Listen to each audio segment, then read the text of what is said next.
снежных кубов возводятся целые произведения искусства. Общая тематика конкурса – легенды Севера и Зимы.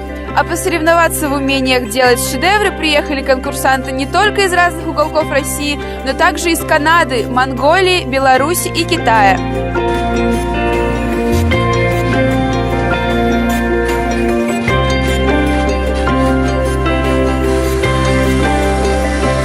Здесь же, на площадке проведения фестиваля, находится теплое здание, куда участники могут прийти перекусить, погреться и с новыми силами пойти продолжать работать над скульптурами.